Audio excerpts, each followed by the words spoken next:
Marami ng kwento ang nasulat tungkol sa pagtataglay ng matibay na determinasyon. Subalit masasabing kahanga-hanga ang kwento ni kapatid na Abraham Peligro sapagkat siya'y isinilang na walang paningin. Subalit ang kanyang determinasyon na nilakipan ng matibay na pananampalataya ay nagbunga ng tagumpay sa isang larangan na kailangan ng matalas na pag-iisip at paningin. Panoorin natin ang kwento ng buhay ni kapatid na Abraham.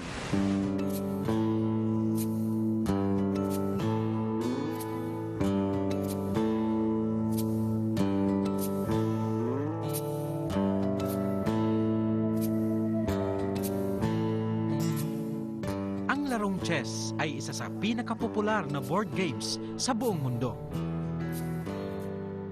Nakahiligan ko ang larong ito mula pa sa pagkabata. Isang gabi ay dumayo ako sa bahay ng isang kaibigan upang maglaro ng chess. Dibdiban ang laban. Best of 5 games. 2-2 na ang aming score. Ngunit bigla na lang. Naku, brand out. Wala kaming mahagilap na kandila o anumang uri ng ilaw. Cellphone na lang para matapos lang. Walang panalo, pareho kaming asar-talo.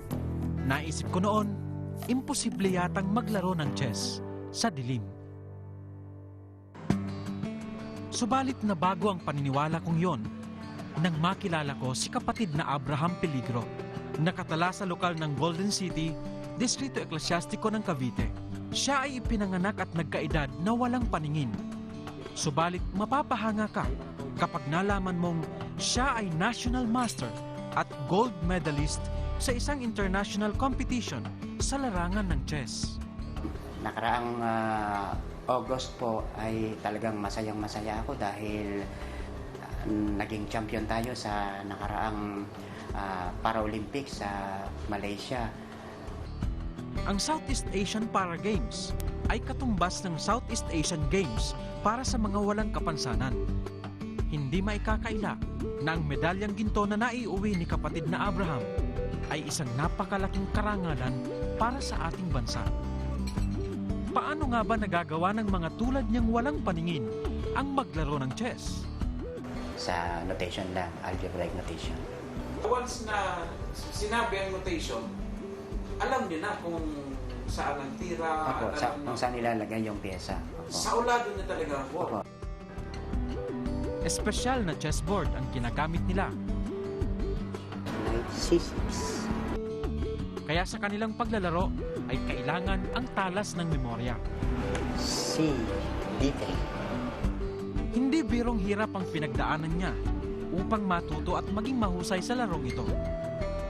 Noong una, laro ko talaga dama lang kasi madali lang naman yung dama.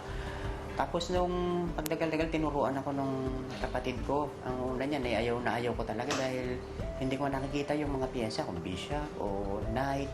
Tapos yung iba-iba yung moves niya kada piyesa. Tapos nung natira nga ako doon sa mga kamag-anak kong puro chess ang ginagawa, hiling nila chess, parang naiingganyo na rin ako. Nung una, siyempre, puro talo dahil sabi nga nung mga iba, nakakabobo kang kalaban dahil hindi nga ako nananalo dahil siyempre, bago pa lang, tapos sila matagal na. Nagcha-challenge ako, nag-aral ako ng nag-aral. Nagkaroon nga ng elimination para ipadala sa Thailand. Sinubukan kong mag-try. Walang Diyos, nakapasa naman tayo, nakuha tayo. Yun, nakarating tayo sa Thailand. At noon ay naging nakakuha tayo ng bronze medal noon sa individual at saka gold sa team. Tapos ito nga nakaraan natin sa Malaysia, nagkaroon ulit ng elimination at pinala din tayong nakuha ulit sa Philippine team. Doon nakakuha tayo ng 3 gold medal. Isa sa individual at saka 2 sa team. Pinatunayan niya na hindi hadlang ang kanyang kalagayan upang maabot niya ang kanyang minimithi. Ang kanyang asawa na isa ring walang paningin ang pinakamasugid niyang tagahanga at tagasuporta. Masayang-masaya po ako na ang aking asawa ay kilala ng maraming tao. Gold medalist po siya sa Southeast Asia, champion sa chess. Masayang-masaya po ako dahil ako po ang kanyang asawa. Kung tutuusin, ang narating niya ay hindi naabot ng maraming tao kahit na may paningin. Sa harap ng katotohanan ito, buong kapakumbaba ang kinikilala niya kung sino ang tunay na dahilan ng kanyang tinamong tagumpay. Pagbigayin tayo ng karangalan sa ating bansa at siyempre sa iglesia. Sinasampalatayanan ko po na ang lahat ng talino ay yung galing at talino ay nagmumula sa ating Panginoong Diyos. Ganon din po ang karangalan. Itinuturing din ni kapatid na Abraham na malaking tagumpay na naitataguyod nilang mag-asawa ang kanilang pamumuhay sa kanilang sariling paraan. Ang kanilang hanap buhay ay pagiging reflexologist at masher o masahista sa ilang mga malls dito sa Metro Manila. Higit sa lahat na kinikilala niyang pinakamalaking tagumpay na nakamit niya sa kanyang buhay ay nang maging kaanib siya sa Iglesia ni Cristo. 1980 po ako na bautismohan sa distrito ng Zambales. Since then, inusig na ako ng mga magulang ko, ginugulpi ako ng tatay ko.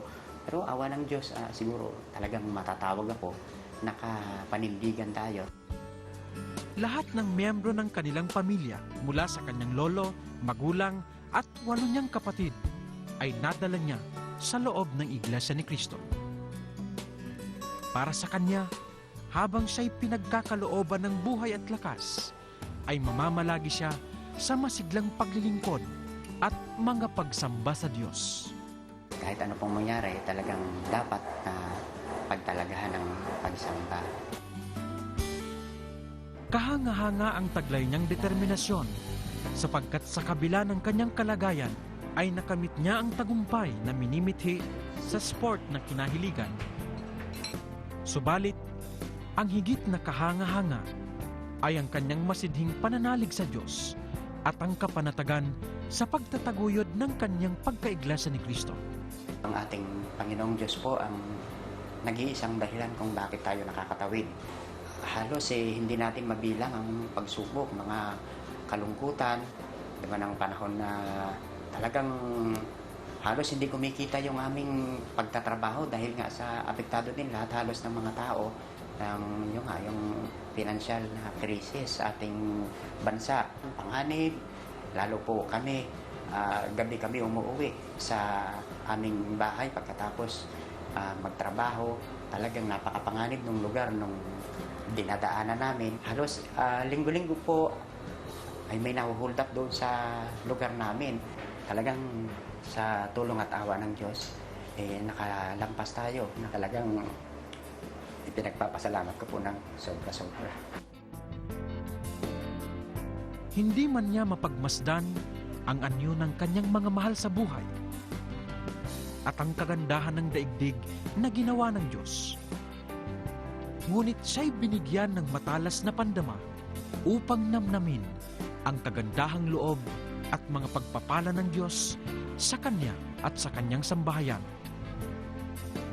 Nag-aapuhap man sa bawat paghakbang, ngunit tiyak niya ang kanyang patutunguhan. Wala man siyang paningin, ngunit malinaw niyang natatanaw ang pangako ng Diyos na gantimpala sa araw ng paghuhukom. At do'y tataglayin niya ang katawang walang kapintasan at higit sa lahat ay ang buhay na walang hanggan para sa mga tapat na hinirang ng Diyos. Sa kasalukuyan ay naghahanda si kapatid na Abraham para sa Southeast Asian Para Games na magaganap sa 2011. Namamalagi ang kanyang pagtitiwala sa ating Panginoon Diyos na nagkakaloob ng tagumpay. Magbabalik po ang palatuntunang pananampalataya, pag-asa at pag-ibig. When was the last time you said the 2 words that can brighten someone's day? The 2 words that make people feel they matter? The 2 words that isn't said enough. Thank you.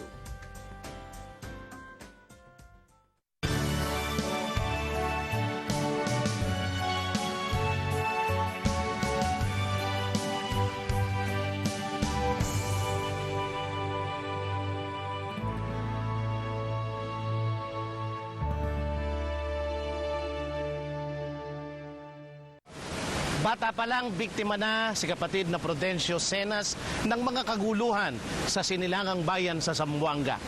Isinilang man na mahirap, subalit taglay ang pangarap. Hindi natinag ang kanyang pag-asa na balang araw ay magkakaroon siya ng matatag na hanap buhay at payapang pamumuhay sa piling ng kanyang pamilya. Papaano natupad ang kanyang inaasahan? Alamin din natin ang mga pagsubok na kanyang pinagdaanan.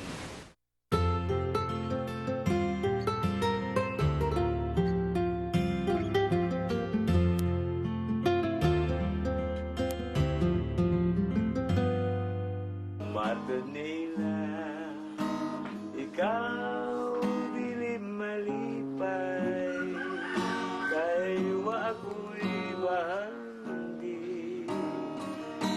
Katulad ng nilalaman ng tanyag na awiting ito ng mga Cebuano, bago nagtamasa si kapatid na Prudencio Cenas ng matatag na negosyo at ng maituturing na maaluwang pamumuhay, nagsimula siyang walang bahandi o kayamanan. Kilala sa tawag na kapatid na Dodong, ipinanganak at lumaki siya sa dati-rating magulong bayan ng Ipil sa lalawigan ng Zamboanga, Sibugay. Sa kabataan ko, ang hirap ng buhay dahil yung magulang namin hirap din. Sa murang gulang, unti-unti niyang ipinamalas ang paghahangad na magkaroon ng magandang kinabukasan. Bag namin noon, bag kasi, dahil wala kasi kami pambili noon, ganito ang ginagawa namin, yung tinatali sa kahoy, ganito, sayang dito sa kabila, bali dalawang kahoy yung buwan, tapos, ganito ang pagkagawa, parang gawing bag. Ito na ang sistema. Yun. Tapos, sinasablay sa balikat. Wala nga kaming mga sapatos. Yung ginagamit nga lang namin, yung nag-aaral pa kami nung mula sa elementary, yung balat ng puso. Tapos tinatalian namin.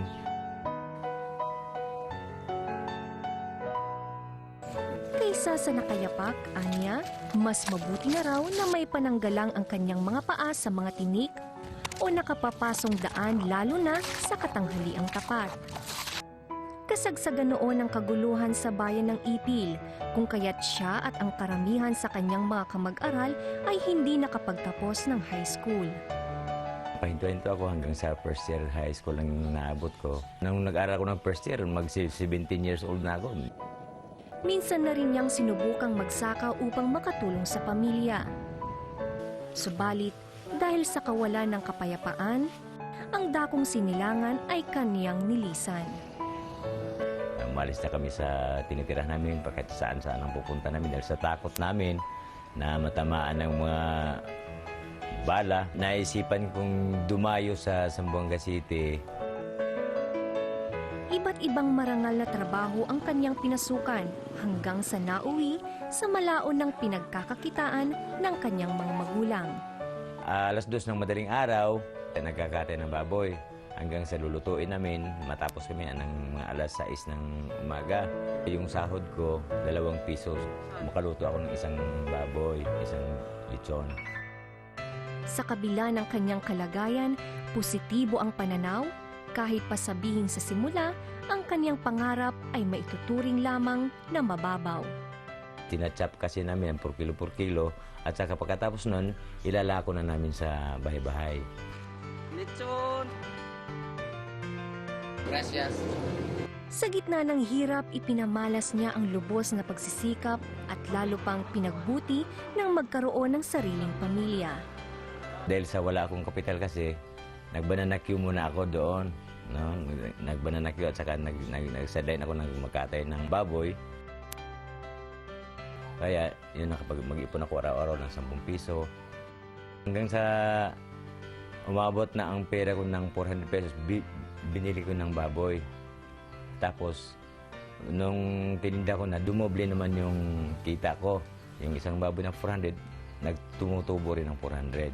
Nung magsarili na ako, ay yung pagsisimula ko, yung gabi nga, gawin kong araw, parang may itaguyod ko lang yung pamilya ko. Parami ng parami yung kakilala ko. na kahit na siyam na baboy ang lilitsunin ko araw-araw, mauubos. Pag may tubo na kami sa tinitinda namin, ay na yun, nag-iipon kami ng pera. Lumago ng lumago ang kanyang negosyo. Subalit, katulad ng maraming negosyante, nakaranas din siya ng matinding pagsubok. Dumating yung panahon na nagkasakit yung mga anak ko. Lahat sila, parang halos mamamatay na sila lahat. Typhoid fever yung sakit nila. Naubos yung pera ko lahat. Sa dumating na pagsubok, lalo pa niyang inihayag sa Diyos ang kanyang pananampalataya. Sa kabila nung pagsubok na naranasan ko, patuloy pa rin yung tungkulin na ibinigay ng Diyos sa akin. Bilang pagkadyakono, nanalangin ako sa Diyos na sana pagbigyan pa niya ako uli ng mga biyaya pa para maigamit ko sa aking pamilya. Tinugon ng Diyos ang kaniyang panalangin. Hindi lamang gumaling sa karamdaman ang kaniyang pamilya, sa kasalukuyan ang kanilang produkto na ang isa sa pinakamalakas sa ganitong uri ng negosyo dito sa Zamboanga City. May tauhan akong mga 18 tauhan ko dahil sa katulong ko sa pagtatrabaho. Kapag peak season, marami kami kinakatay. Sa loob ng sa isang araw, may mga mahigit 100. Ang ganitong trabaho, madali para sa akin dahil sa nadaanan ko na. Para hindi tarabya el customer. Ayon sa kaniya, ang susi ng kaniyang tagumpay ay ang paninindigan sa pagsunod sa mga utos ng Diyos at pagpapahalaga sa mga pagsamba, lalo na sa panahon ng mga pagsubok. Kaming mag-asawa, may mga tungkulin lahat, yung mga anak ko, mga awit, saka ako rin, diakono. Maganda yung lahat ng pamilya mo, may mga tungkulin para titibay yung pamilya nyo. Saka kung ano mga pagsubok, hindi kayo mahiwalay. Kung minsan sa darating ng malakas yung litsunan namin, hayalibay sa buwan ng Disyembre. Minsan, kung tutuusin, makakahadlang na yun sa paglilingkod. Pero binaliwala ko muna yun. Inuna ko muna yung paglilingkod ko, saka na yung hanap buhay ko. Ang utos ng Diyos na siya yung paglingkuran, at saka sa pangalawa na yung hanap buhay. Sa istoryang ito ni kapatid na Dodong ay minsan pang napatunayan na ang pagtatagumpay ng isang tao ay hindi nakakamit sa isang kisap mata lamang. Maraming pagsubok ang kailangang malampasan upang patuloy pang mahubog ang mga kakayahan, makabuo ng magandang panukala sa buhay at lalo pang maipamalas ang pananalig sa magagawa ng Panginoong Diyos. Sa panahon ng kaguluhan, kahirapan at iba't ibang uri ng pagsubok, sa Diyos na makapangyarihan, sa lahat naglalagak ng pag-asa ang mga tunay niyang mga lingkod. Sa bawat tagumpay na tinatamasa, bunga ng sipag at tiyaga, at sa pag-asa sa magagawa ng Panginoon, dapat ay namamalaging mababa ang loob at lubos na sumusunod sa mga kalooban ng dakilang Diyos na nagkakaloob ng lahat ng mga biyaya. Magbabalik po ang palatuntunang pananampalataya, pag-asa at pag-ibig.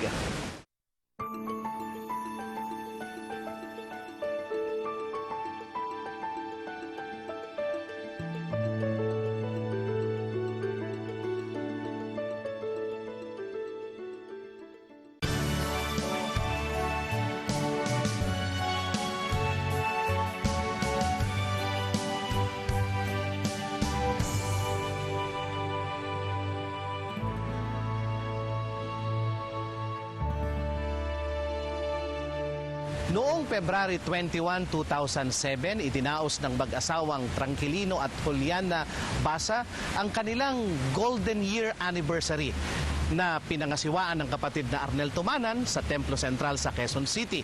Naging makabuluhan para sa mag-asawa at sa kanilang mga anak at mga apo ang okasyong iyon.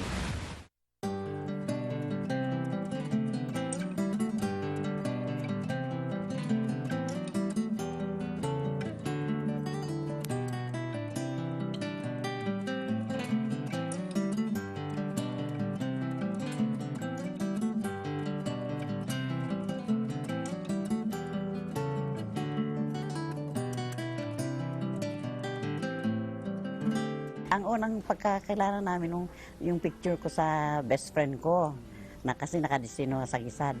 Nung nag-graduate ako sa college, umuwi ako, yun, doon kami nagkita. Graduate ako sa Philippine Normal College ng 1953. Pagdating ko sa Baguio, kung siya ang destinado doon kami nagkakilala na. Gusto ng mga maitungkulin na mag-aasawa na ako, ganun din ang nanay ko. Gusto niyang magkaroon ng apo. Siya naman nakita kong ba. Na-develop na rin kasi lagi sila ang kasama namin sa pagmimisyon, pagdudoktrina, ganun.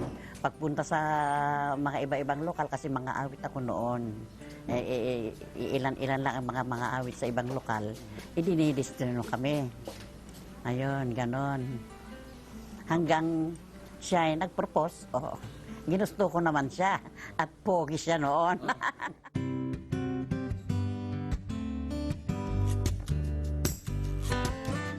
Kung nagagalit, kalmado ako, ganon. Pag ako naman ang nag-high blood, kalmado rin siya, ganon. Yun lang. At sa akin, hindi namin pinag-aawayan yung mga problema sa sa pera lalo na, wala. Wala kaming problemang ganon. Importante yung pagkatakot sa Diyos. Kung may pagpatakot sa Diyos ang mga babae, ganon din ang lalaki, pasakop yung babae. Pag hindi pasakop yung babae, gusto niya siyang magiging pangulo, yan na. Kaya sinabi ko sa kanila, pasakop. Yung lalaki naman. Yung lalaki naman, tingnan naman, hindi basta magpasakop ang babae. Pero yung sinasabi niya, hindi totoo. At gumagawa naman ng kalulungkot ng babae. At saka pag may mga problema, ayusin nila na hindi pinag-aawayan. Saka yung iba, huwag magselos-selos, lalo na yung mga babae, baka magselos-selos, walang katuturan yun. Kailangan may trust sa asawa.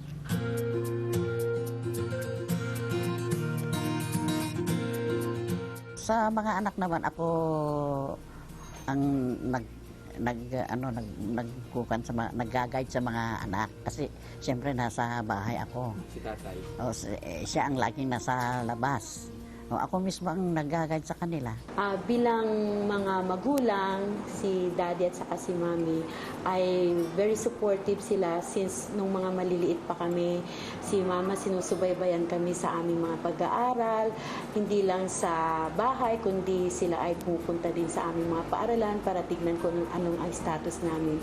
Simula pa pagkabata, alam ko yan na pati mga damit namin noon, siya ang nananahi, nag-aral siya ng mga culinary arts para sa paniniwala niya na bilang home economics teacher din siya kasi noon na kung saan hindi na siya nakapagturo dahil nadidestino. Ngayon, sa amin niya lahat ibinuhos yung kanyang mga, sabi natin, skills na kung saan nag-aral siya sa pagluluto kaya kami malulusog.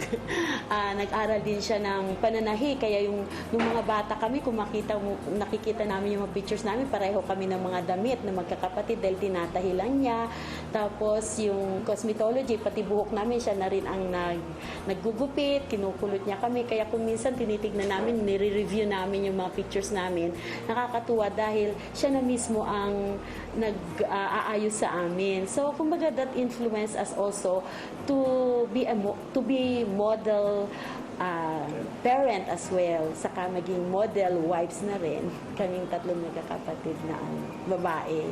Si daddy naman siyempre bilang ministro, kami ay hinubog na maging mabuhay sa buhay bilang Kristiyano na kung saan nakita namin sa kanya na isa siyang modelo dahil sa mga pangaral nila sa amin na sabi nila na sa lahat ng aming gagawin ay dapat nakasentro ang Panginoon. Siyempre pag sinabi natin ganon, kailangan pagbutihin natin lahat. So yung influence nila sa amin, andun talaga na kahit sa mga munting bagay, pinagpapanata namin dahil naniniwala ako na kung ano man yung resulta ng aming pagpapanata ay yun ang kalooban ng Panginoon. Bilang anak ng ministro, I think it has always been my pride.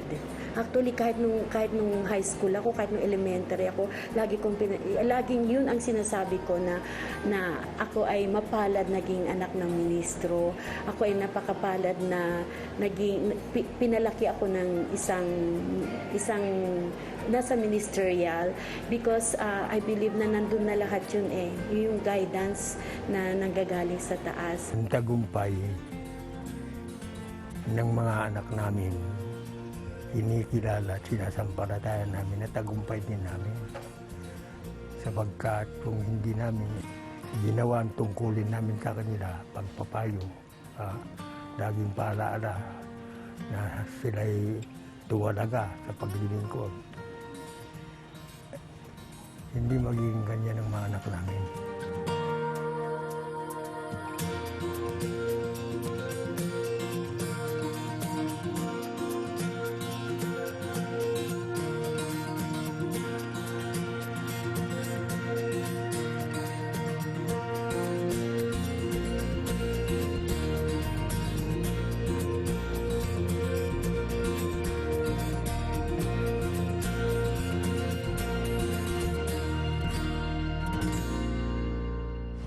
Ang mga magulang na buong sikap sa pagtuturo at pagpapaalala sa kanilang mga anak ang makapagpapamulat sa mga ito sa isang matatag na paninindigan sa pag-ibig sa ating Panginoon Diyos. Pumanaw man ng mga magulang, hindi mapapariwara ang mga anak dahil matutupad sa kanila ang sinabi ni Haring Solomon na kapag itinuro sa bata ang daang dapat nilang lakaran, tumandaman siya, hindi niya ito hihiwalayan. Sana'y nakapagbigay po sa inyo ng inspirasyon ang edisyong ito ng Pananampalataya, Pag-asa at Pag-ibig. Mula po dito sa Tinoy Ann Falls, dito sa Bislig City, ako po ang kapatid na Eric Sarate.